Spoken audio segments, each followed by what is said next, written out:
ফি সুহুফিন মুকাররমাহ, এই স্মরণিকা রাখা হয়েছে সুহুফে। সুহুফ শব্দটির আক্ষরিক অর্থ হচ্ছে ধর্মগ্রন্থ। সুহুফ শব্দটির সাথে অনেকগুলো শব্দ জুড়ে আছে। এটা এসেছে সহিফা থেকে, যার অর্থ ছড়ানো কাগজের মতো কিছু ছড়িয়ে ছিটিয়ে থাকা, যা মূলত ছিল লিখার জন্য। প্রাচীন ভাষায় একে কাগজ উল্টানো বলা হতো।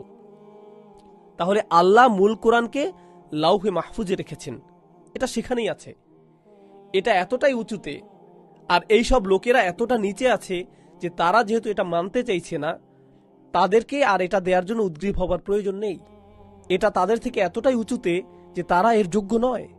ফি সুহুফিন মুকাররমাহ, এটা হচ্ছে সবচেয়ে দামি কাগজ। অতএব এটা এমন কিছু নয় যে আপনাকে তা মানানোর জন্য অতি আগ্রহী হতে হবে। এভাবে আল্লাহ এর মর্যাদা সম্পর্কে বর্ণনা দিলেন।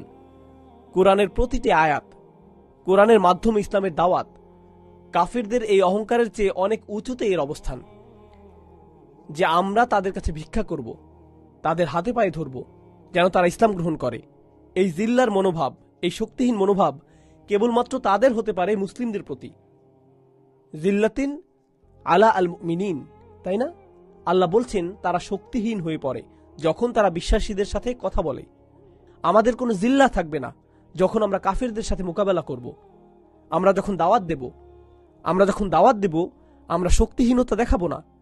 আমাদের দাওয়াতে রয়েছে সততা, যা একে সমুন্নত রাখবে।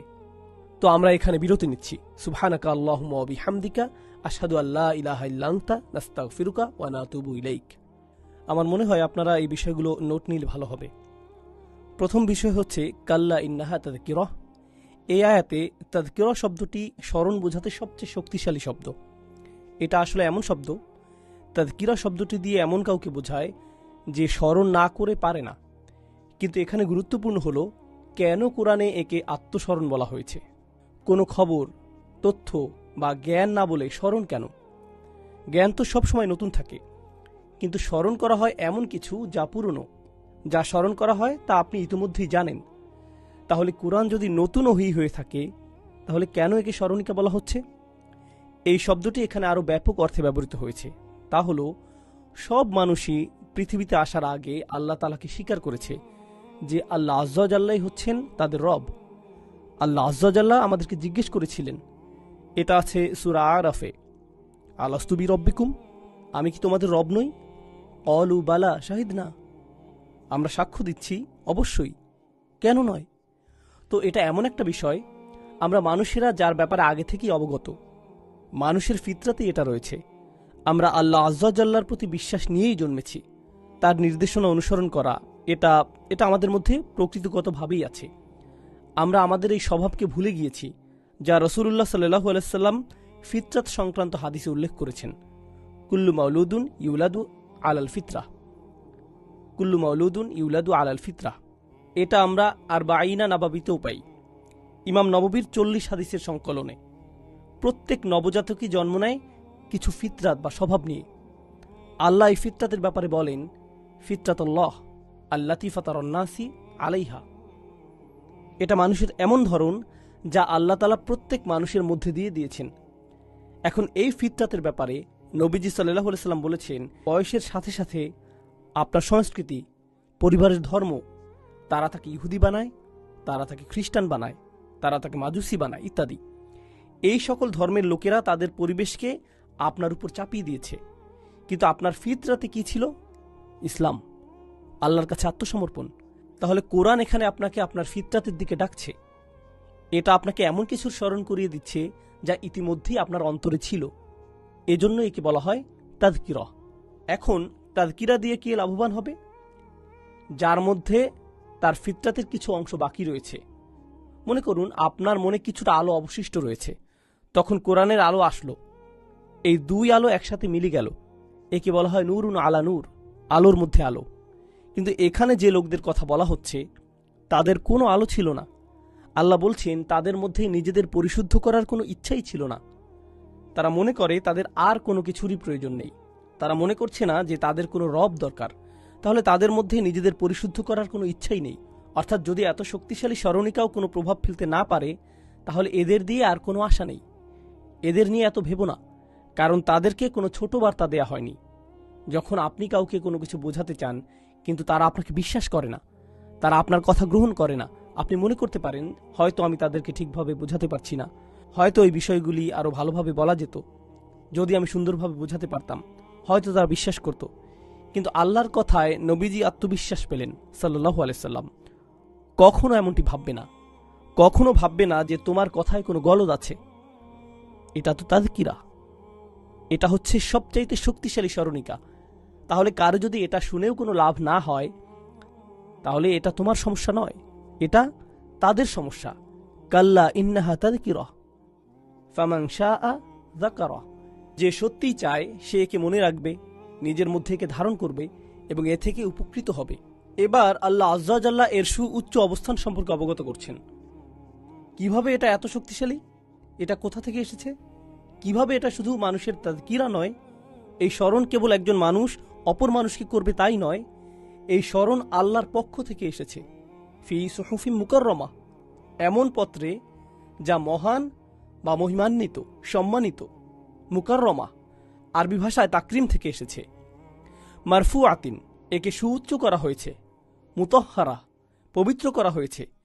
এগুলো হচ্ছে আল্লাহ সুবহানাহু ওয়া তাআলার বর্ণিত পত্রের বিশেষণ। বেশিরভাগ আলেম মন্তব্য করেছেন এই পত্র হচ্ছে লাউহে মাহফুজ, এখানে ওহীকে সংরক্ষিত করা হয়েছে। তো এখানে কাফেরদেরকে বলা হচ্ছে, আর কাফেরাও এই আয়াত শুনছে।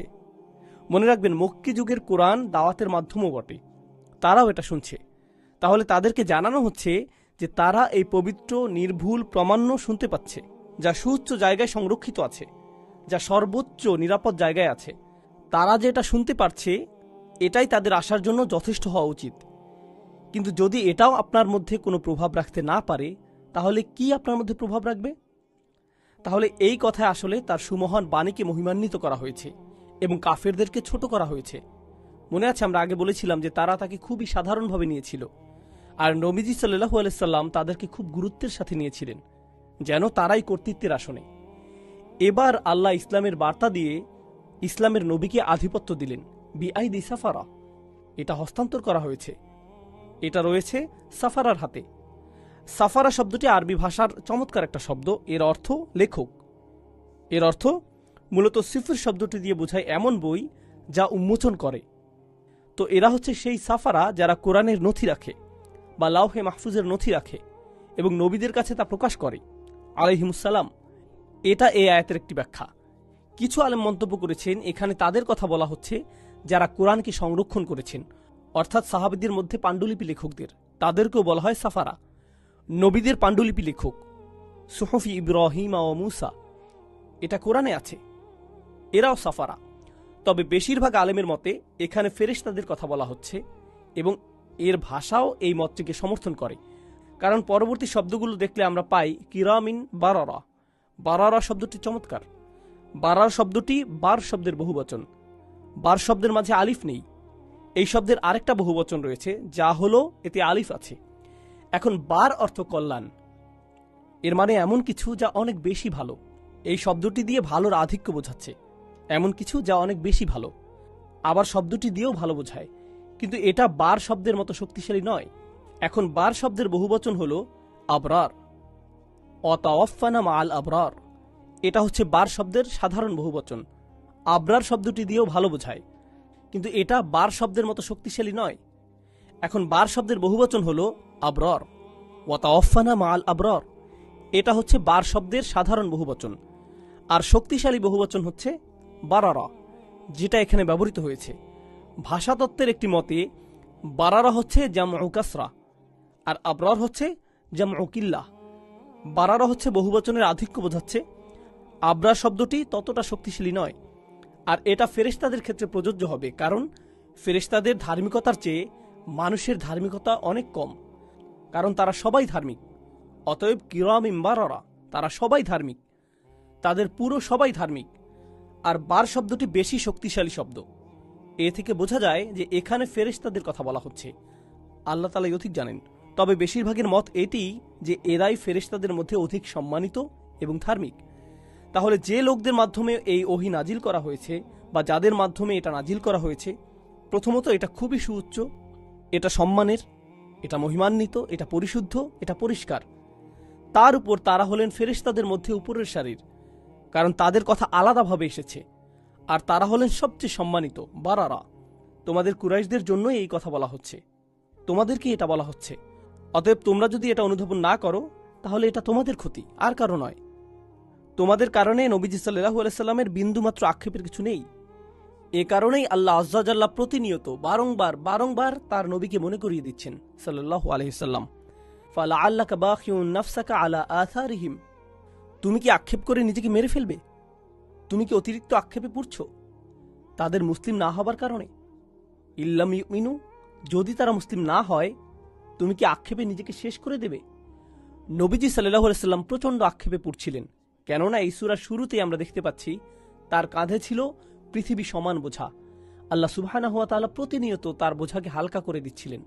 তারপরেও এটা পৃথিবী সমান বোঝার মতো লাগছিল, তারপরও নবীজির কাছে এটা অনেক ভারী লাগছিল সাল্লাল্লাহু আলাইহি সাল্লাম। ঠিক এই কারণেই এমনকি মুনাফিকদের প্রতি আল্লাহ আজ্জা জাল্লা বলেন, ইন তাস্তাগফির লাহুম ৭০ মাররাতান ফালা ইয়াগফিরাল্লাহু লাহুম। এমনকি মুনাফিকদের প্রতি আল্লাহ আজ্জা জাল্লা বলেন, যদি তুমি আল্লাহর কাছে ৭০ বারও ক্ষমা চাও আল্লাহ তাদেরকে ক্ষমা করবেন না। নবীজি বলেন, তাহলে আমি ৭০ বারের বেশি ক্ষমা চাইব। সুবহানাল্লাহ, মানুষের জন্য তিনি এতটাই ভাবতেন সাল্লাল্লাহু আলাইহি সাল্লাম। এবার পরবর্তী বিষয়ে যাই। এই পর্যন্ত এমন কিছু বিষয় আলোচনা করা হয়েছে যেখানে ওহির সুউচ্চ সম্মানের বিষয় বলা হয়েছে, নবীজির কথার প্রতি গুরুত্বারোপ করা হয়েছে। এবার মানুষের ব্যাপারে বলা হচ্ছে, কুতিলাল ইনসানু মা আকফারা। এখানে খুবই সূক্ষ্মভাবে সমালোচনা করা হচ্ছে।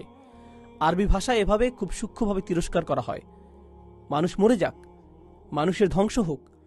কুতিলাল ইনসান, এটা হচ্ছে মাবনি আলাল মাজহুল লিল মাদি, এটা অতীতকাল এবং এটা নিষ্ক্রিয়। এর আক্ষরিক অর্থ হচ্ছে মানুষ মরে গেছে। এটি এমন ইঙ্গিত করছে যেন মানুষ মরে যাক বা মানুষ নিজেই নিজেকে ধ্বংস করেছে। মা আকফারা, সে কতই না অকৃতজ্ঞ, সে কত অবলীলায় অস্বীকার করতে পারে। মা আকফারা হচ্ছে উসলিবিত তাজ্জুব। আরবি ভাষায় এমন শব্দ গঠন করা হয় নির্বাক হওয়া, আশ্চর্যান্বিত হওয়া, একই সাথে ক্রোধ হওয়া বোঝাতে। তাহলে স্বয়ং আল্লাহ বলছেন সে কত বিরাট কুফর করতে পারে, সে কত চমৎকারভাবে অস্বীকার করতে পারে, সে কত অবলীলায় অস্বীকার করতে পারে। এর আরেকটি ব্যাখ্যা হচ্ছে, এটি কম জনপ্রিয় মত, কেননা এর ভাষা খুবই শক্তিশালী। তা হলো মা শব্দটি এখানে মাফউল বিহি। কোন বিষয়টি তাকে এভাবে অস্বীকার করতে প্রভাবিত করছে? কিসে তাকে অস্বীকার করাচ্ছে? ঠিক আছে, এখানে মাউসুলা কাজ করছে, মাফউল বিহি নয়, মাউসুলা হয়েছে। তবে বেশিরভাগ আলেমের মতে তাজ্জুব উসলিবিত তাজ্জুব। কত চমৎকার! কিসে তাকে অস্বীকারে প্ররোচিত করেছে? তাহলে দুইটি বিষয়ই একটি আয়াতে এসেছে। সে নিজেকে ধ্বংস করছে, মানুষ নিজেকে ধ্বংস করছে তার অসাধারণ অপরিসীম অস্বীকারের মাধ্যমে, তার অকৃতজ্ঞতা, তার অবজ্ঞার মাধ্যমে। এবার আপনি যদি গত সূরা খেয়াল করেন, আল্লাহ আজ্জা ওয়া জাল্লা আমাদের দেখাচ্ছেন তাকে অস্বীকারের পরিণতি কতটা ভয়ঙ্কর হতে পারে। কিসের উদাহরণ দেওয়া হয়েছে আপনাদের মনে আছে? ফাকাযযাবা ওয়া আসা সুম্মা আদবারা ইয়াসআ ফাহাশারা ফানাদা ফাকালা আনা রাব্বুকুমুল আ'লা। আল্লাহ ফেরাউনের মাধ্যমে তাকে অস্বীকারের সবচেয়ে ভয়ঙ্কর উদাহরণ দিচ্ছেন। এর পরের সূরাতেই তিনি পুরো মানবজাতি সম্পর্কে বলছেন, যারা ফেরাউনের পদঙ্ক অনুসরণ করছে সত্যকে অস্বীকারের মাধ্যমে, যখন এটা তাদের সামনে উপস্থাপন করা হয়। এখানে সুবহানাল্লাহ, সূরা নাজিয়াত ও আবাসার মধ্যে কি চমৎকার বৈপরীত্য দেখুন। এই দুটোকে এভাবে একত্রিত করা হয়েছে। নাজিয়াতে আল্লাহ বলছেন মুসা আলাইহিসসালাম তাকে সবচেয়ে চমৎকার, সবচেয়ে শক্তিশালী নিদর্শন দেখিয়েছেন। ফাআরাহুল আয়াতাল কুবরা, মুসা আলাইহিসসালাম তাকে অফুরন্ত নিদর্শন দেখিয়েছেন, তিনি তাকে দেখিয়েছেন। এরপরেও সে তার বিরোধিতা করেছে, এরপরেও সে কুফর করেছে। সে কত চমৎকারভাবে কুফর করেছে, সে তা দেখতে পাচ্ছে, তারপরও কুফর করছে। আর এই সূরায় আল্লাহ তাদেরকে কি দেখাচ্ছেন? তিনি তাদেরকে দেখাচ্ছেন তাযকিরা বিআইদি সাফারা কিরামিন বারারা। তিনি তাদেরকে এমন সুস্পষ্ট নিদর্শন দেখাচ্ছেন, এরপরেও তারা কুফর করছে। সেখানে ছিল মুসা আলাইহিস সালামের লাঠি, এখানে নিদর্শন হচ্ছে কোরআন, এবং উভয়ের সামনেই এটা রয়েছে, দুজনেই দেখতে পাচ্ছে। এরপরেও তারা কিভাবে পারে অস্বীকার করতে? আগের সূরায় তার অস্বীকার করার সাথে জড়িত ছিল অহংকার। এখানেও আল্লাহ অহংকারের বিষয়টি তুলে এনেছেন। সে নিজেকে কি মনে করে? মিন আইয়ি শাইইন খালাকাহ। পরবর্তী আয়াত, সে কি মনে করে তাকে কি দিয়ে বানানো হয়েছে, তাকে কি দিয়ে, কোন বস্তু দিয়ে বানানো হয়েছে? এরপর মানুষ বলছে এর মানে কি?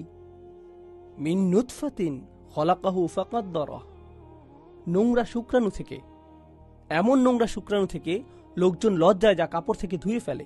এই শুক্রাণু থেকে আল্লাহ আযজা জাল্লা বলেন মিন নুতফা, এ থেকে, খলাকাহু, তিনি তাকে সৃষ্টি করেছেন, ফাকাদ্দারাহু। আরবি ভাষায় তাকদীর শব্দটি খুবই শক্তিশালী শব্দ। এর সাথে সম্পর্কিত আরেকটা চমৎকার শব্দ হলো খারাসা। খারাসা শব্দের অর্থ হলো ক্ষিপ্র গতিতে ওঠানামা করা। যেমন আমরা দেশে স্টক মার্কেটে যেমনটি করি, ক্ষিপ্র গতিতে ছুরি দেয়া, বা রিয়েল এস্টেট, হয় এটা উপরে উঠবে আবার এটা নিচে পড়বে। আপনারা বিশ্বাস করবেন না, আমি নিউ ইয়র্কে বিজনেস স্কুলে পড়তাম এবং মিড টাউন ম্যানহাটন ছিল সেখানকার সবচেয়ে দামি ওয়াল স্ট্রিট, সবচেয়ে বেশি দামের ব্রোকারেজ ফার্ম, বিশাল বিশাল বিল্ডিং। একদম ছোট ছোট রুমের ভাড়াই ছিল $9,000 $10,000। কত হবে? 4,000 স্কোয়ার ফিট বা এমন হবে। এবং এই সকল বিল্ডিংয়ের প্রথম তলায় কারা থাকতো জানেন? মনস্তাত্ত্বিক, হস্তবিশারদরা। 50 স্ট্রিট, ম্যারিসন অ্যাভিনিউতে, পার্ক অ্যাভিনিউতে। এটা ছিল পুরো বিশ্বের সবচেয়ে দামি রিয়েল এস্টেট কোম্পানির একটি। সেখানে এইসব মনস্তত্ত্ব বিশারদরা জায়গা পেত। কেন জানেন?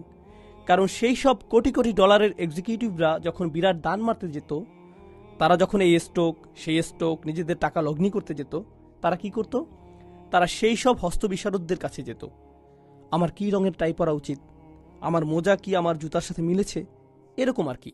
তারা এই সমস্ত কুসংস্কারে এতটাই বিশ্বাসী ছিল। এটাই হচ্ছে খারাসা বা খার্স, বিশালভাবে অনুমান করা। কিন্তু এখানে এসেছে তাকদীর। তাকদীর হচ্ছে এমন অনুমান যা খুবই সূক্ষ্মভাবে হিসেব নিকেশ করে করা হয়। আল্লাহ আযজা জাল্লা মানুষের সম্পর্কে বলেন, তিনি এই শুক্রাণু নিয়েছেন এবং তিনি সেখানে তাকদীর করেছেন। আপনি কতটা লম্বা হবেন, আপনার গায়ের রং কি হবে, আপনার দুটি চোখই ভালো হবে কিনা, আপনার স্বাদ কেমন হবে, আপনি কোন ভাষায় কথা বলবেন, আপনি কতটা মেধাবী হবেন, আপনার ব্রেইনের কোন কোন অংশ বেশি ব্যবহৃত হবে, আপনি কতদিন বাঁচবেন, আপনি কি খাবেন, আপনি কখন খাবেন, আপনার কি কি রোগ হবে, আপনি কি সুস্থ হবেন কিনা, আপনার বাবা মা কারা হবে, আপনার সন্তান সন্ততি কারা হবে, আপনি কি চাকরি করবেন, আপনি কিসে সময় কাটাবেন, আপনি কি ব্যবসা করবেন, আপনার কোন ব্যবসা ব্যর্থ হবে, এই সব কিছুই খুব সূক্ষ্মভাবে হিসেব করা হয়েছে। যখন আপনি এমন ছিলেন, যখন আপনার অস্তিত্বই ছিল না। মিন নুতফা খলাকাহু ফাকাদ্দারাহ, তিনি তার পুরো জীবনকে হিসেব করেছেন, খুবই সূক্ষ্মভাবে হিসেব করেছেন। সুবহানাল্লাহ, এটা আমাদের আকীদার অংশ, তাকদীর। তাহলে আল্লাহ আযজা জাল্লা এই কাফেরকে বলছেন, তুমি তোমাকে ধ্বংস করেছ, তুমি কত অবলীলে অস্বীকার করতে পারো, তুমি কোত্থেকে এসেছো সেটা একবার ভাবো। তোমাকে কতটা ক্ষুদ্র জায়গা থেকে সৃষ্টি করা হয়েছে, আমি তোমাকে এখান থেকে সৃষ্টি করেছি, এরপরও তুমি সন্দেহ করছো। তোমরা সবাই এটা ভুলে গিয়েছো এবং কতটা অবলীলায় তোমরা এই সব কিছুকে অস্বীকার করছো।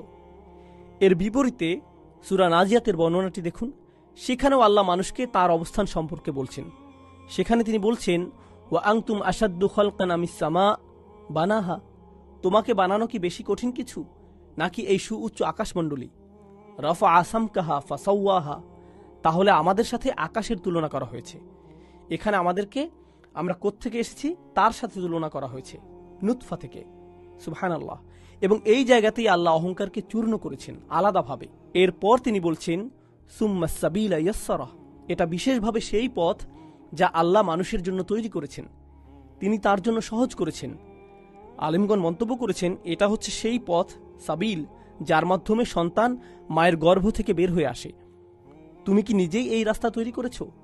আল্লাহ আযজা জাল্লা তোমার জন্য এই রাস্তা তৈরি করেছেন যাতে তুমি পৃথিবীতে আসতে পারো। তুমি কতটা ক্ষুদ্র যে তুমি নিজে সেই পথে যেতে পারতে না, আল্লাহ তোমার জন্য একে সহজ করেছেন। সুম্মা সাবিলা ইয়াসসারা। এরপর আলেমগণ মন্তব্য করেছেন, একই সাথে আল্লাহর খুলে দেয়া এই সাবিল, এই পথ হচ্ছে সেই পথ যা আল্লাহর দেখানো হেদায়েত রয়েছে। অর্থাৎ আল্লাহ তোমার জন্য হেদায়েতের পথকে সহজ করেছেন।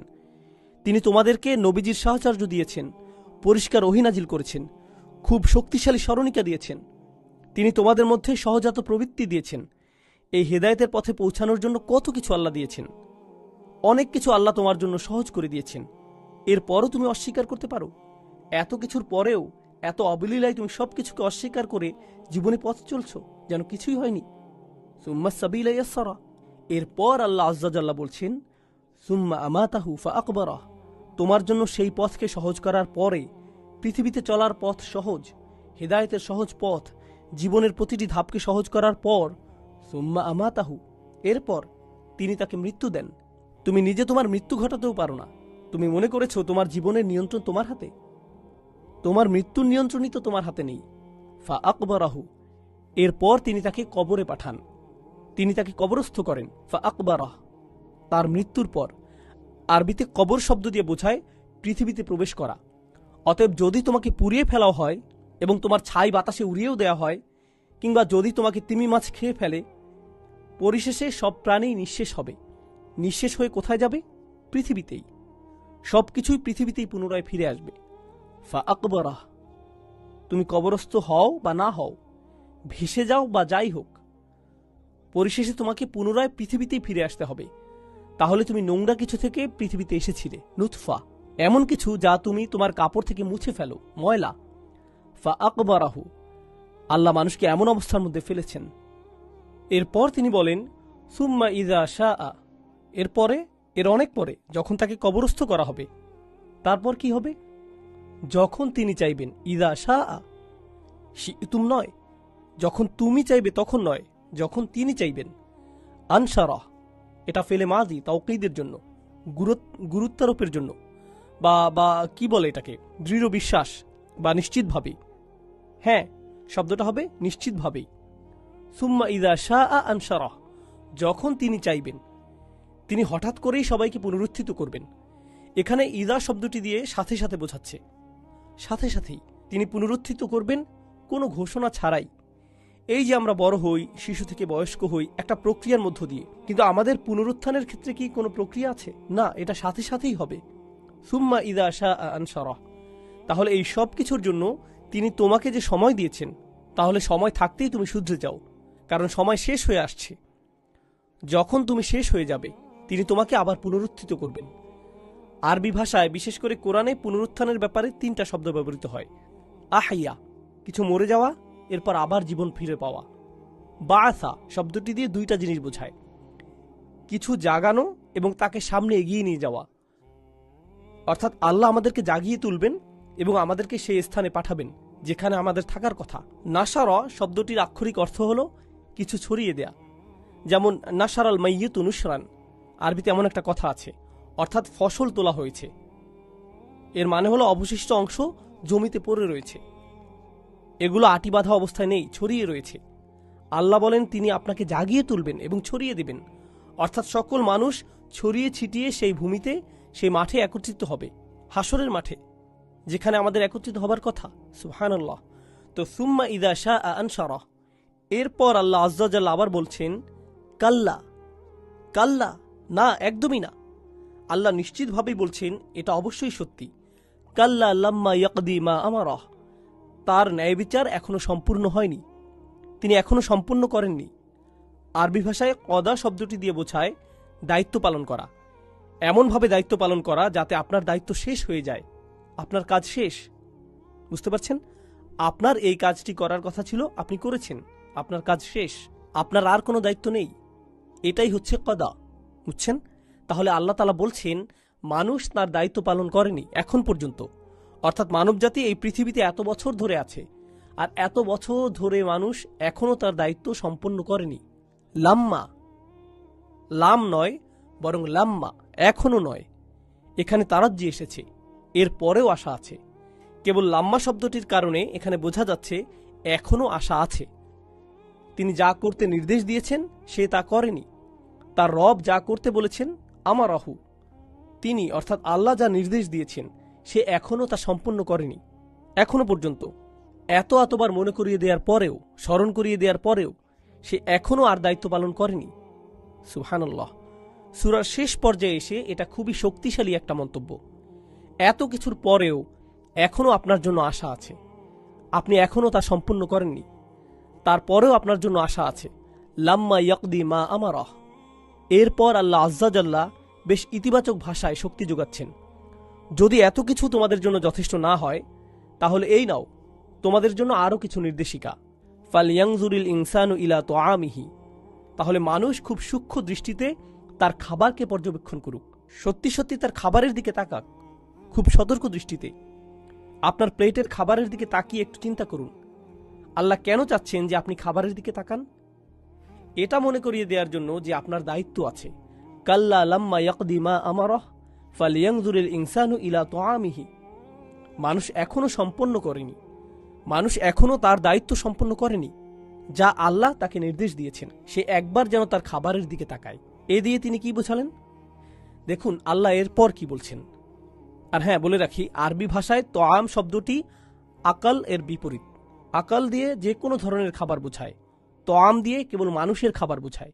আন্না সবাবনাল মা আসব্বা, আপনার প্লেটের কমলা বা আঙুরের দিকে তাকালেন, যা আপনি হয়তো কোনো দোকান থেকে কিনেছেন।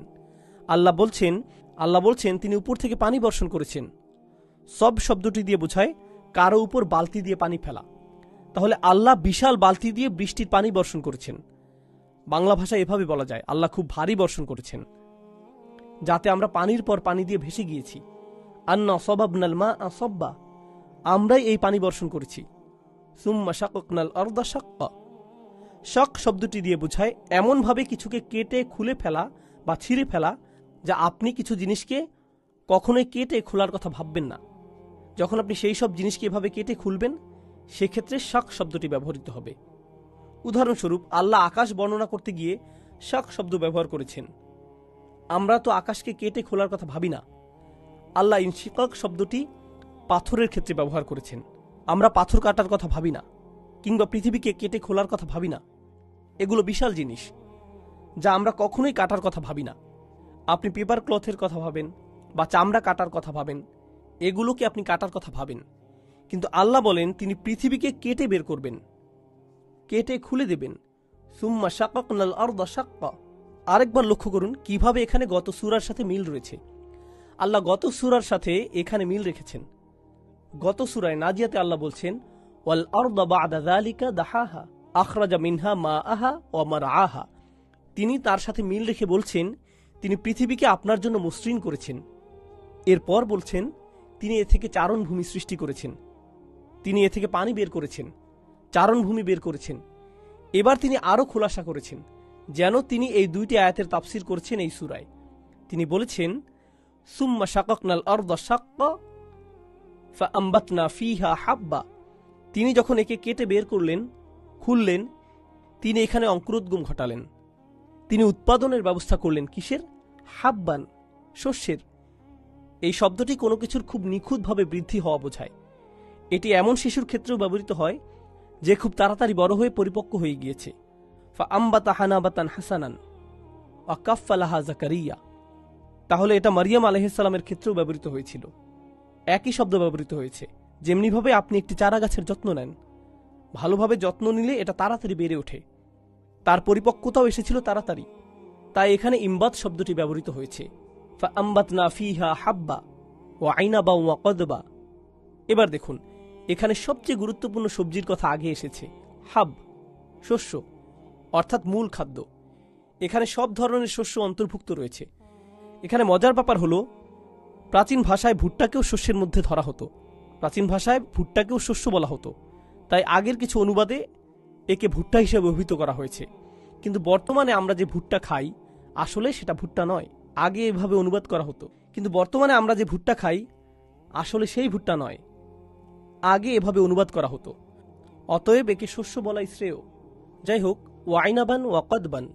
ইনাব শব্দটি দিয়ে আঙুর বোঝায়, আর কদ শব্দটি দিয়ে সকল প্রকার সবজি বোঝায়, যেমন গাজর, শশা ইত্যাদি। অর্থাৎ যে সবজিগুলো মাটির নিচে হয় তাই হলো কদ। তাহলে যেগুলোর উপরের অংশ পশু পাখিরা খায় আর মানুষ এর নিচের অংশ খায়, এটাই হলো ওয়াইনাবান ওয়া কদবান ওয়া জাইতুনান ওয়া নাখলান। এরপর এগুলোর সাথে আরবরা আরও কিছুর সাথে পরিচিত ছিল। জৈতুন হচ্ছে জলপাই, আর নাখল হচ্ছে খেজুর। এগুলো হচ্ছে বিলাসী খাবার। তাহলে এখানে দরকারি খাবার থেকে বিলাসী ও দামি খাবারের বর্ণনা করা হয়েছে।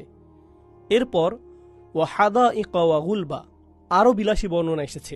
হাদাইক মানে সম্পূর্ণভাবে সুরক্ষিত সুসজ্জিত বাগান। গুলবা শব্দটি দিয়ে বোঝায় মোটা, এমন বৃক্ষ যা খুবই মোটা। এই শব্দটি আগলাব শব্দের বহুবচন। এটা আগলাব শব্দের জমা গুলব, আর এটা বিশেষণ হিসেবে এসেছে। হাদাইকা শব্দটিতে তানবিন নেই, হাদাইকান বলা হয়নি, বলা হয়েছে হাদাইকা।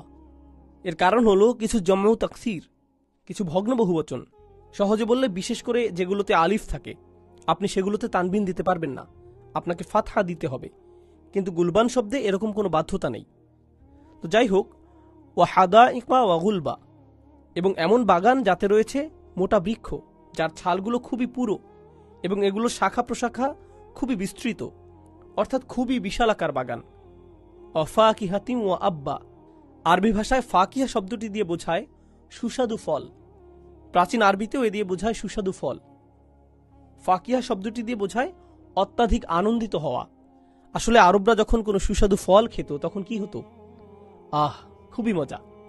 এখনকার সময়ে দেখবেন আপনি খুব মিষ্টি কমলা বা আপেল খান, আপনার চোখে মুখে তৃপ্তির হাসি দেখা দেবে।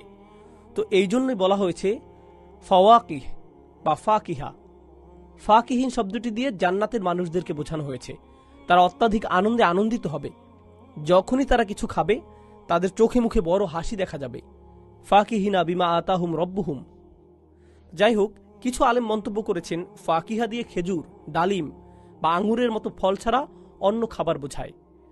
এ থেকে বোঝা যায় আগের আয়াতে ইনাবা ওয়া কদবান ইত্যাদি আয়াত কেন নাজিল হয়েছে।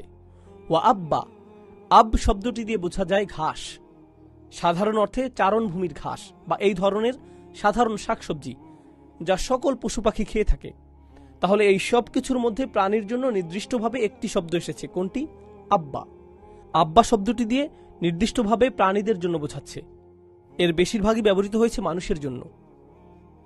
এখন কোরআনের অন্যান্য জায়গায় আপনি দেখবেন কোরআন কোনো বর্ণনার ক্ষেত্রে খুবই খুবই সূক্ষ্মভাবে শব্দের ব্যবহার করেছে, এমনকি ছোট কোনো কিছুর বর্ণনার ক্ষেত্রেও। এখানে কি মানুষের খাবার নাকি প্রাণীর খাবারের প্রতি গুরুত্ব আরোপ করা হয়েছে? মানুষের খাবার। অন্য জায়গায় দেখবেন জারআন শব্দটি এসেছে। জারআন হচ্ছে প্রাণীর খাবার, বিভিন্ন ফসল প্রাণীর খাবার। যেখানে প্রাণীর খাবারের বর্ণনা এসেছে, আল্লাহ মাতা শব্দটি ব্যবহার করতে প্রাণীকে আগে এনেছেন, আমাদেরকে পরে।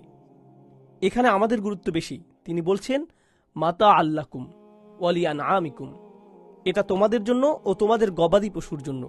তাহলে গবাদি পশুর কথা পরে বলা হয়েছে, কেননা আলোচ্য অংশে তাদের খাবারের বিষয়টি কম গুরুত্বপূর্ণ। এটা কোরআনের অন্যতম মাহাত্ম্য। আপনি হয়তো এই ধরনের ব্যবহার করবেন যখন আপনি কিছু বলতে যাবেন, যখন আপনি কিছু লিখবেন। আমি এই জায়গাটা আরেকটু সংশোধন করে নিই, তাহলে প্যারাগ্রাফের সাথে বেশি সামঞ্জস্যপূর্ণ লাগবে। কিন্তু কোরআন কিন্তু আগে লিখিত হয়নি। এটা আমাদের কাছে এসেছে কিভাবে? মুখে বলার মাধ্যমে, কথার মাধ্যমে। এটা যে কোনো মানুষের বানানো কথা নয়। এটা তার আরেকটা প্রমাণ। মানুষ এভাবে ভাবতে পারে না।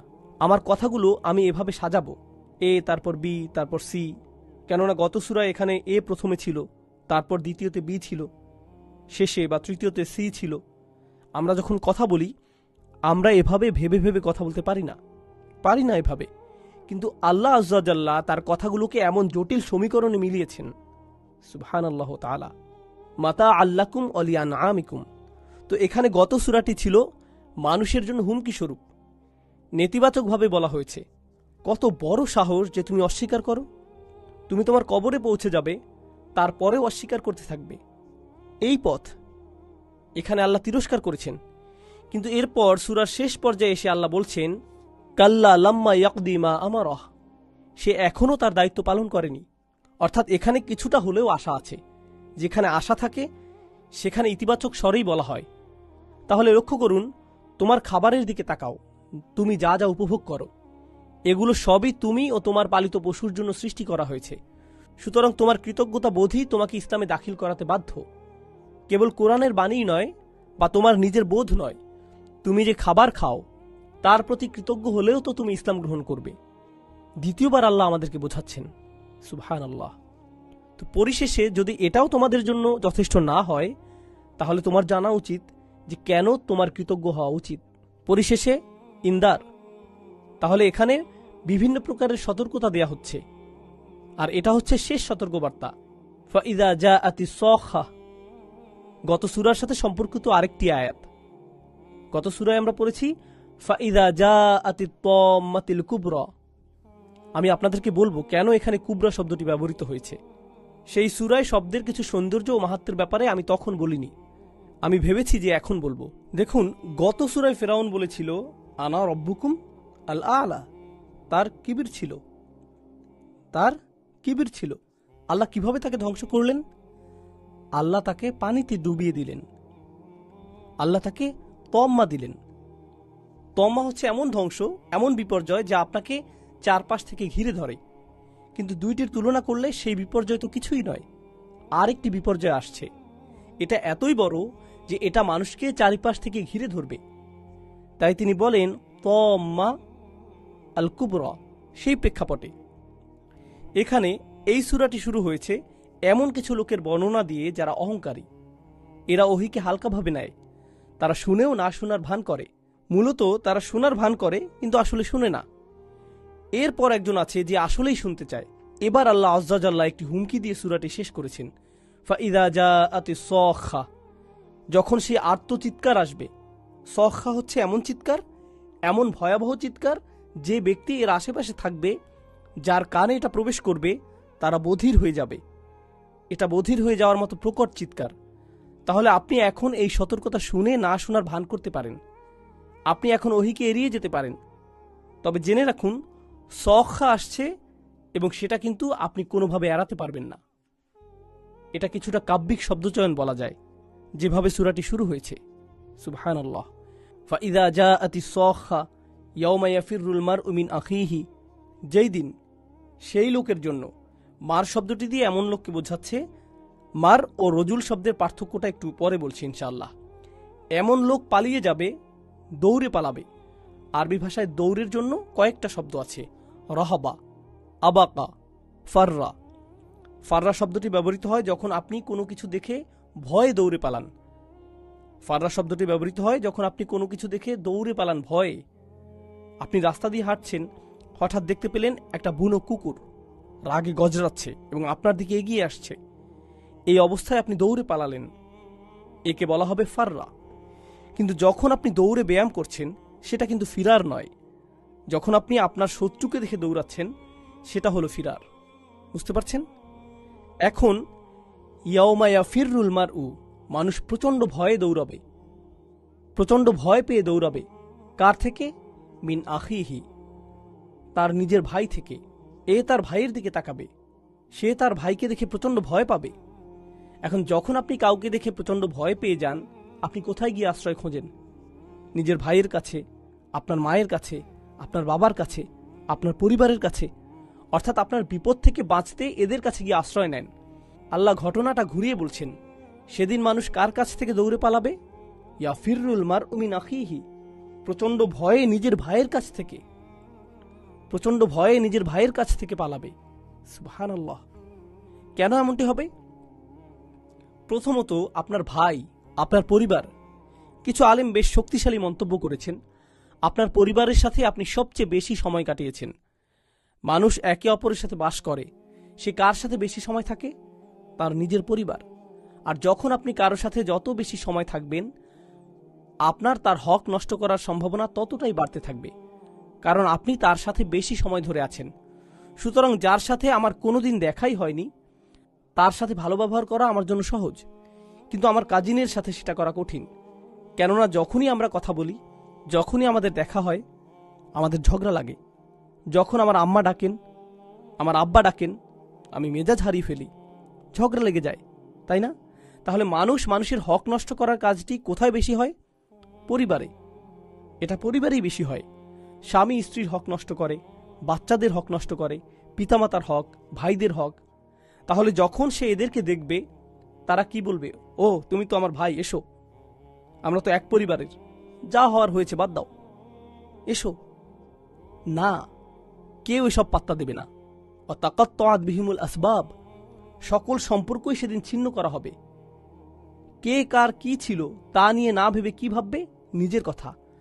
আল্লাহ সেদিনকার ভয়ঙ্কর অবস্থার কথা বর্ণনা করেছেন।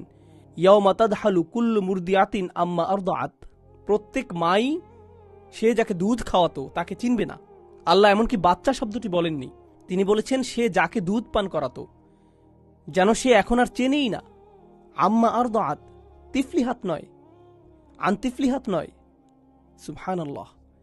সেই দিনটি এতটাই শক্তিশালী। তাহলে যখন সে তার ভাইকে দেখবে, সে বলবে, ও আল্লাহ, কেন আমি তার হক নষ্ট করলাম? আমি এখন তার মুখোমুখি হতে চাই না। এই বলে সে ফিরার করবে, সে তার কাছ থেকে দৌড়ে পালাবে। সে কার থেকে দৌড়ে পালাচ্ছে? তার মা, তার বাবা। সে তার মায়ের কাছ থেকে দৌড়ে পালাচ্ছে, সে তার বাবার কাছ থেকে দৌড়ে পালাচ্ছে। আর কার কাছ থেকে দৌড়ে পালাচ্ছে? তার ভাই হয়তো তাকে বলবে, তুমি তো আমার ভাই, তোমার থেকে আমাকে কিছু নেক আমল দিয়ে যাও ভাই। মায়ের ক্ষেত্রেও একই ঘটনা ঘটবে। মা বলবেন, আমি তোমাকে জন্ম দিয়েছি, আমাকে কিছু নেক আমল দাও। বাবা হয়তো বলবেন, আমি তোমার ভরণ পোষণ দিয়েছি, আমি তোমার কলেজের ফিস দিয়েছি, তোমার সালাওয়াত থেকে আমাকে কিছু দাও, তোমার নামাজের কিছু অংশ আমাকে দাও। কিন্তু সে তো তাদের কাছ থেকে পালাচ্ছে। এরপর ওয়াসাহিবাতিহি, তার স্ত্রী, তারা দুজনে বহু বছর ধরে একই বিছানায় ছিল, আর এখন সে প্রচন্ড ভয়ে তার কাছ থেকে পালাচ্ছে। সুবহানাল্লাহ। ওয়া বানিহি, এবং সেই সন্তান যাকে সে সবসময় আগলে রাখত, সেই সন্তান যাকে সে কখনোই চোখের আড়াল হতে দিত না। তার অফিসে তার কম্পিউটারের পাশে তার ছবিটা সবসময় রাখা থাকতো, কখনোই চোখের আড়াল হতে দিত না। ফোনের ওয়ালপেপারে তার ছবিটাই থাকতো, তাই না? এই আমার ছেলে, আপনার ছেলের বিয়ের ছবি, আপনার নাতি নাতনিদের ছবি। বাবা মা যখন সন্তানদের কাছ থেকে আলাদা হয়ে যান, তখন তারা কি সবচেয়ে পছন্দ করে? তারা সবচেয়ে বেশি কি চায়? তারা অপেক্ষা করতে থাকে কখন তারা তাদের সন্তানদের দেখতে পাবে। তারা মূলত এটা নিয়েই বাঁচে, তাদের সন্তানকে দেখার আশায়। যখন তারা তাদের বাচ্চাকে কাছে পায় না, তারা ভিতরে ভিতরে মরতে থাকে। আর এই হলো সেই দিন যখন বাবা মা তার সন্তান থেকে দৌড়ে পালাচ্ছে। সুবহানাল্লাহ, সুবহানাল্লাহ। কতই না অদ্ভুত সেই দিন, যখন সব কিছুর হিসাব নিকাশ ওলট পালট হয়ে যাবে। একবার ভাবুন, আমাদের সময়ে কেউ মারা গেলে, যখন কোনো দম্পতি লম্বা সময় ধরে বিবাহিত থাকে, এরপর স্বামী মারা গেলে বা স্ত্রী মারা গেলে তারা কত মারাত্মক ট্রমার মধ্যে দিয়ে যায়। চিন্তা করুন, একাকিত্ব, বেদনার মধ্য দিয়ে যায়, তাই না? এমনকি খ্রিস্টানদের মধ্যেও এটা কমন। ইদানিং মুসলিমরাও এভাবে ভাবা শুরু করেছে, ওহ আমি তার সাথে জান্নাতে দেখা করব, তাই না? এরকম ভাবে অনেকে, ওহো সে নিশ্চয়ই জান্নাতে আছে, আমার জন্য অপেক্ষা করছে, আমরা আবারও একত্র হব। জান্নাতের আগে হাসরের ময়দানের কথা একবার ভাবুন। হাসরের মাঠে কিন্তু আপনি বলবেন না, চলো হাত ধরে একসাথে পার হই। আপনারা একে অপর থেকে দৌড়ে পালাবেন। সুবহানাল্লাহ। আল্লাহ যে চিত্রটি অঙ্কিত করেছেন তা খুবই স্পষ্ট, খুবই শক্তিশালী। তো আল্লাহ আজ্জাজাল্লাহ আমাদের এখানে মনে করিয়ে দিচ্ছেন, আপনাদের মনে আছে শুরুতে ছিল ইস্তেগনা, এসবে আমার কি? তারা ওহির ব্যাপারে তাচ্ছিল্য করত। সুন্দর বলেছ, ধন্যবাদ। কিন্তু এই সূরায় এসে এখানে আল্লাহ আমাদের মনে করিয়ে দিচ্ছেন এটা কতটা গুরুত্ববহ। এটা কোনো মজার ব্যাপার নয়, একে হালকাভাবে নেওয়া যাবে না। এটা কোনো বুদ্ধিবৃত্তিক চর্চা নয়, এটা খুবই সিরিয়াস ব্যাপার। চিন্তা করুন কতটা গুরুত্বপূর্ণ যে আমরা সেদিন একে অপর থেকে দৌড়ে পালাবো। আমরা সেদিন একে অপরের থেকে দৌড়ে পালাবো। আমরা একে অপরের কাছে দৌড়ে আসতাম, তখন উল্টো দিকে দৌড়াবো। এখন এর সাথে গত সূরার মিল দেখুন। সুবহানাল্লাহ। আল্লাহ আযজা ওয়া জাল্লা গত সূরায় বলেছেন, ফাইযা জাআতিত তাম্মাতুল কুবরা ইয়াওমা ইয়াতাযাক্কারুল ইনসানু মা সাআ। সেই দিন মানুষ তার করা প্রতিটি কাজের কথা মনে করবে। সে যা যা করেছে তার সবই সে মনে করবে। তাহলে যখন সবকিছু তার মনে পড়বে, সে নিজের কথা ছাড়া আর কারো কথা ভাববে না। এক পর্যায়ে সে অন্যদের থেকে পালাতে শুরু করবে। এখানে আমরা দেখছি লিকুল্লি ইমরিইম মিনহুম ইয়াওমা ইযিন শানুই ইউগনিহ। এটা একটি কঠিন এরাব। লিকুল্লি ইমরিইম মিনহুম মূলত খবর, যা মুতাআল্লিক বিল খবর। শানিন ইউগনিহ হচ্ছে মুবতাদা, এটা পরে এসেছে। উদ্দেশ্য বিধেয় আগে পরে এসেছে। এবং ইয়াওমা ইদিন হচ্ছে জর্ফ। একটু ব্যাকরণ নিয়ে আলাপ করছি। আপনাদের অনেকেই একদিন ব্যাকরণ শিখবেন, আপনাদের এটা কাজে আসবে ইনশাআল্লাহ তাআলা। তো যা হোক, ইয়াওমা ইদিন হচ্ছে জর্ফ, এটা বাক্যের অংশ। এটা আগে পরে করার কারণ হলো, যদিও প্রত্যেক শেষ ব্যক্তির জন্য আমি আপনাদেরকে মার শব্দের অর্থ বলিনি। আল মার উ ইয়াওমা ইয়াফিরুল মার উ। আবার এখানে ইমরুন, লিকুল্লি ইমরিন, দুটি একই শব্দ। এই শব্দটি রজুলের বিপরীত। রজুল দিয়ে কোনো পুরুষ বা পুরুষত্ব বা সাহসিকতা বোঝায়। ইমরুউন শব্দটি মুরআ থেকে এসেছে, বীরত্ব, আত্মত্যাগ। একজন পুরুষের আভিজাত্য, সে অন্যের জন্য তার নিজেকে বিলিয়ে দিচ্ছে। ভাই আপনার ব্যাগটা আমাকে দিন, আসুন আপনাকে রাস্তা পার করে দেই, বুঝতে পারছেন? দেখি আপনার ফার্নিচারটা নিয়ে দেই, আপনার ব্যাগটা আমাকে দিন, আপনি উপাসে দাঁড়ান। যখন কোনো পুরুষ এটা করে, সে তার মুরআ প্রকাশ করছে। আল্লাহ বলেন, এই মার যে বীর সুলভ, মহান ও সম্মানিত, সে সেদিন কি করবে? লিকুল্লি ইমরিম মিনহুম, প্রত্যেকের থেকে সে কি করবে? ইয়াউমা ইদিন শাআনুই ইউগনিহ, সেখানে শাআন থাকবে। শাআন এমন একটি ব্যাপার, এমন একটি বিষয় যা আপনার জন্য খুবই গুরুত্বপূর্ণ ও একই সাথে আপনার জন্যই প্রযোজ্য। যেমন এই শাআন শব্দটি আল্লাহর জন্য ব্যবহৃত হয়েছে, কুল্লা ইয়াউমিন হুয়া ফি শাআন, এখানে আল্লাহর কথা বোঝাচ্ছে প্রত্যেক দিন তিনি গুরুত্বপূর্ণ কাজে ব্যস্ত রয়েছেন, গুরুত্বপূর্ণ ও উপযুক্ত কাজে। আল্লাহ বলছেন সেই দিন প্রত্যেক মানুষ এত গুরুত্বপূর্ণ একটি কাজে ব্যস্ত থাকবে। কি সেই কাজ? গত সূরায় তার নিজের কাজের ব্যাপারে যা বলা হয়েছে, ইয়াউমা ইয়াতাযাক্কারুল ইনসানু মা সাআ, তারা এই কাজে এতটাই মগ্ন থাকবে যে কাজের কারণে তাদের মধ্যে ইগনির প্রভাব পড়বে। এটা চমৎকারভাবে ইস্তিগনা শব্দটি বিপরীত হিসেবে এসেছে। শুরুতে বলা হয়েছে আম্মা মান ইস্তাগনা, এখানেও একই শব্দ ব্যবহার, ইউগনিহি। ইউগনিহি শব্দটির অর্থ এমন কাজ যা এতটাই গুরুত্বপূর্ণ, এটা আপনাকে এতটাই ব্যতিব্যস্ত বানিয়ে দেয় যে আপনি দুনিয়ার বাকি সব কিছু ভুলে যান। আপনাদের মধ্যে যারা প্রোগ্রামার আছেন, আপনার বিভিন্ন ডেডলাইন থাকে, আপনার হয়তো 20 পেজের কোড লিখতে হবে, আপনি একান্তে বসে লিখে যাচ্ছেন। আপনার বাচ্চারা এসে বলল, বাবা এই দেখো আমি ছবি এঁকেছি, আপনি দেখবেন? হ্যাঁ হ্যাঁ হ্যাঁ, সুন্দর। বউ এসে বলল রাতের খাবার খাবে, এসো। আচ্ছা 4 ঘন্টা চলে গেছে, এখনো আপনার খাবার খাওয়া হয়নি, কারণ আপনার আছে ইগনা, বাকি সব কিছু নিয়ে আপনি এখন মোটেও চিন্তিত না। এটা আপনার কাছে এতটাই গুরুত্বপূর্ণ যে বাকি সব কিছু এখন আপনার কাছে মূল্যহীন। আল্লাহ বলেন সেই দিন সবাই এটা নিয়ে এতটাই ব্যতিব্যস্ত থাকবে যে বাকি সব কিছুই গুরুত্বহীন হয়ে পড়বে। কি এটা শুরুর বিপরীত? শুরুতে আমরা কাফিরদের মনোভাব দেখেছি, যাদের কাছে এই ওহীর গুরুত্ব ছিল সবচেয়ে কম, কিন্তু বাকি সব কিছু ছিল গুরুত্বপূর্ণ। এজন্যই তাদের ছিল ইস্তিগনা, আম্মা মান ইস্তাগনা, সুবহানাল্লাহ। এবং সেই দিন তাদের কোনো ইস্তিগনা থাকবে না। সেই দিন তারা এমন কিছুর মুখোমুখি হবে যাতে বাকি সব কিছু তার জন্য ইগনা হয়ে যাবে। এটা তাকে বাকি সব কিছুর ব্যাপারে উদাসীন করে দেবে। উজুহু ইয়াউমা ইদিন মুসফিরাহ, এটা তাকে বাকি সব কিছুর ব্যাপারে উদাসীন করে দেবে। উজুহু ইয়াউমা ইদিন মুসফিরাহ, সেদিন কেউ কেউ উজ্জ্বল আলোয় আলোকিত হবে, যেন তাদের হাসি একটা পর্দার আড়ালে লুকায়িত ছিল, এখন তো উন্মোচিত হলো। আরবি ভাষায় সাফারা শব্দটির অর্থ হলো উন্মোচন করা। উন্মোচন করা আমরা পড়েছি বিআইদি সাফারাতিন কিরামিন বারারা, একই মূল অক্ষর, একই মূল থেকে এসেছে। কেননা বড় বইকে বলা হয় সাফার, কারণ এটা জ্ঞান উন্মোচন করে দেয়, এজন্য একে বলা হয় সাফার। সিফির শব্দটি দিয়েও এমন বই বোঝায় যা জ্ঞানের উন্মোচন করে দেয়, সাফির। আপনারা জানেন সাফির কি? কেউ কি জানেন সাফির কি? এটা হচ্ছে প্রতিনিধি। প্রতিনিধি কেন তাকে সাফির বলা হয়? কারণ সে তার রাজা বা দেশের বার্তাকে উন্মোচন করে, প্রকাশ করে, পৌঁছিয়ে দেয়, উন্মোচন করে। সফর দিয়ে ভ্রমণ করাও বোঝায়, সফর ভ্রমণও বোঝায়, কারণ এতে করে নতুন জায়গা বা স্থান উন্মোচিত হয়। তাহলে আল্লাহ আজ্জা ওয়াজাল্লাহ এখানে বিশ্বাসীদের ব্যাপারে বলছেন, তিনি যা বুঝিয়েছেন তা হলো সে হয়তো খুব কঠিন জীবন পার করছে। লাকাদ খলাকনাল ইনসানা ফি কাবাদ, তিনি মানুষকে কঠিন অবস্থার মধ্যে সৃষ্টি করেছেন। বিশ্বাসীদের ব্যাপারে আল্লাহ বলেন, যুইনা লিল্লাযীনা কাফারুল হায়াতুদ দুনিয়া ওয়া ইয়াসখালুনা মিনাল্লাযীনা আমানু, যারা অবিশ্বাসী তাদের জন্য এই দুনিয়ার জীবনকে চাকচিক্যময় করে দেয়া হয়েছে, এবং যারা বিশ্বাসী তাদের নিয়ে তারা মজা করে। সুতরাং তারা মানুষের কটু কথা শুনে থাকে। এমনকি আল্লাহ রাসূলকেও বলা হয়েছে, ওয়ালাকাদ না'লামু আন্নাহু ইউলিকু সাদরুক, আমি জানি আপনার হৃদয় কঠিন হয়ে গিয়েছে, বিমা ইয়াকুলুন, তারা যা বলে তা শুনে। তাহলে এমনকি রাসূলুল্লাহ সাল্লাল্লাহু আলাইহি সাল্লামের অন্তরেও তারা আঘাত দিয়েছিল, যদিও আমরা জানি বেশিরভাগ সময়ই তিনি হাসি খুশি থাকতেন। কিন্তু বিশ্বাসী হলে আপনাকে এমন কঠিন সময়ের মধ্য দিয়ে যেতে হবে যাতে করে আপনার হাসি মুছে যেতে পারে। আল্লাহ বলেন, কিছু মুখের পর্দা সেদিন সরে যাবে এবং তার ঔজ্জ্বল্য ও হাসি উন্মোচিত হয়ে যাবে, অর্থাৎ তারা এখন শুধু হাসতে থাকবে, তাদের আর কোনো সমস্যাই থাকবে না। উজুহু ইয়াউমা ইদিন মুসফিরা, আল্লাহুম্মা জাআলনা মিনহুম, আল্লাহ আমাদেরকে তাদের অন্তর্ভুক্ত করে দিন।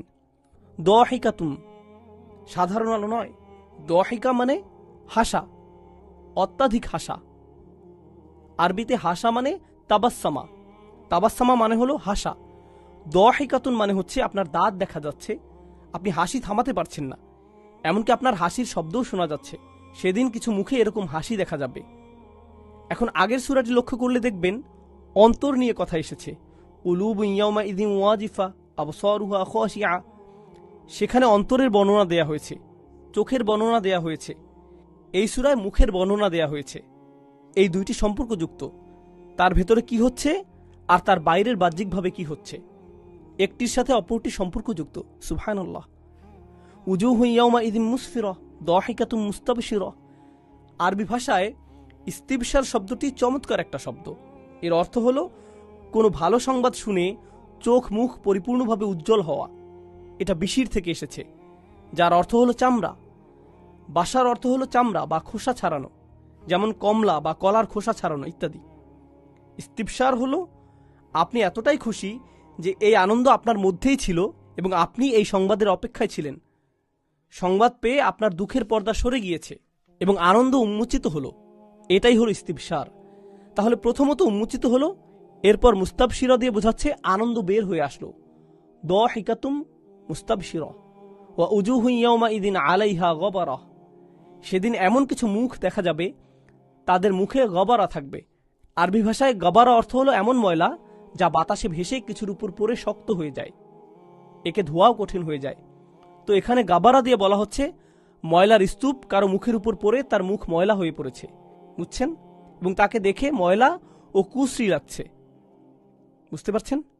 তো সেদিন কিছু মুখ দেখে এমন লাগবে, এটা কেবল সত্যিকার ময়লা নয়, এটা এমন যেন তার দুঃখ আর হতাশার কারণে তার মুখে সত্যিকারের ময়লা না থাকার পরেও তার দুঃখ আর হতাশায় তাকে দেখে মনে হচ্ছে তার মুখে ময়লা লেগে আছে। তার হতাশার কারণে তার মুখের রং পরিবর্তন হয়ে গিয়েছে সেদিনের ভয়ে আর দুঃখে। তার হাকুহা কতারা। আপনাদের কিছু শব্দের মাহাত্ম্য নিয়ে আলোচনা করি ইনশাল্লাহ। আরবি ভাষায় কুরআনে ময়লার কয়েকটা শব্দ পাই। একটি হলো গাবারা, যা হচ্ছে ময়লার স্তূপ বা কঠিন ময়লা। আরেকটা হলো নাকআন। নাকআন ফাআসারনা বিহি নাকআন, এটা এসেছে সূরা আদিয়াতে। এটা এমন ধুলোর ঝড় যেখানে ঘোড়াগুলো ছুটে গেলে তারা তাদের পেছনে যে ধুলা ফেলে যায় তাকে বোঝানো হচ্ছে, একে বলে নাকআন। এরপর হাবাআন। হাবাআন শব্দটি দিয়ে এমন ক্ষুদ্র ময়লাকে বোঝায় যা আপনি হয়তো খালি চোখে দেখতেও পাবেন না। ওকে, হয়তো বাইরে চমৎকার রোদ উঠেছে, তখন আপনার জানালার কাছে তাকালে হয়তো দেখতে পারেন। এটাই হাবাআন। আল্লাহ বলেন কাফেররা তাদের ভালো কাজ নিয়ে আসবে, ওয়াকাদিমনা ইলা মা আমালু মিন আমালিন ফাজআলাল্লাহু হাবাআম মানসুরা। আমরা একে হাবায় পরিণত করব, হাবায় ছড়িয়ে দেব। তারা যখন তাদের ভালো কাজ নিয়ে আসবে, তারা মনে করেছে তারা ভালো কাজের বোঝা নিয়ে এসেছে। আল্লাহ একে গাবারায় পরিণত করবেন না, নাকআতেও পরিণত করবেন না, হাবা আনে পরিণত করবেন। এত ক্ষুদ্র, কোনোভাবে ধরা যায় না, যেন বাতাসে মিলিয়ে গেল, ধরার কোনো উপায় নেই। সুবহানাল্লাহ। এরপর সূরার শেষে তিনি বলছেন তারহাকুহা কতরা। আরবি ভাষায় রহাক শব্দটির অর্থ হলো কোনো কিছুর উপর জোর করে চেপে বসা, একে বলা হয় রাহাক। তাহলে আল্লাহ বলছেন কতারা, এই কতারা তাদের মুখের উপর চেপে বসবে, এটা মুখের উপর চলে আসবে। তাহলে এই কতারা কি? কতারা হচ্ছে সেই ধোঁয়া যা কোনো কাঠ পোড়ালে বের হয়। এটা দিয়ে এমন ধোঁয়া বোঝায় যখন আপনি কোনো কিছু রান্না করেন বা কিছু বারবিকিউ করেন, এমন কালো ধোঁয়া যা আগুন থেকে বের হয়। বুঝতে পারছেন? মজার ব্যাপার হচ্ছে আরবরা দুষ্টামি করে বলতো, তারা কৃপণ লোকদেরকে বলতো কতির। কাতিল নয়, কতির শব্দের শেষে র আছে। কেন তারা তাদেরকে কতির বলতো? কারণ যদি সে কখনো তার বাড়িতে দাওয়াত দিত, আপনি তার বাসায় খাবারের পোড়া গন্ধ পাবেন বা ধোঁয়া দেখতে পাবেন, কিন্তু ওই দেখা পর্যন্তই শেষ। আপনি আর কিছু দেখবেন না। সে আপনাকে একটু পানি দেবে, এটুকুই। অন্তত আপনি ধোঁয়া তো দেখতে পারলেন, তাই তাকে কতির বলা হতো। ওকে, তো তার হাকুহা কতারা, এই কালো ধোঁয়া তাকে গ্রাস করে নেবে এবং সে এখান থেকে বের হতে পারবে না। তার উপর জোর করে এটা গ্রাস করবে। তাহলে প্রথমে ময়লা, এরপর এই ময়লার স্তূপের উপর কালো ধোঁয়া। সুবহানাল্লাহ। তার হাকুহা কতারা উলাইকা হুমুল কাফারাতুল ফাজারা। এরাই হলো তারা যারা এই দুনিয়ার সবচেয়ে বড় অস্বীকারী। উলাইকা, তাহলে কারা এই জঘন্যতম অস্বীকারী? সূরার শুরুতে ফিরে যাই। আম্মা মান ইস্তাগনা, যে মনে করে তার কিছুর প্রয়োজন নেই। ফা আম্মা মান তাগা ওয়া আসারাল হায়াতাদ দুনিয়া, কত সূরায় বলা হচ্ছে এরাই হলো সবচেয়ে জঘন্যতম অস্বীকারী। এই সূরাটি শেষ হচ্ছে এটা যেখান থেকে শুরু হয়েছিল। তাহলে উলাইকা হুমুল কাফারা, এরাই হলো জঘন্যতম অস্বীকারী। আল ফাজারা, আল ফাজারা মানে হলো যে আল্লাহকে অস্বীকার করে সবচেয়ে জঘন্যভাবে। ফুজুর শব্দের অর্থ হলো খুলে দেয়া।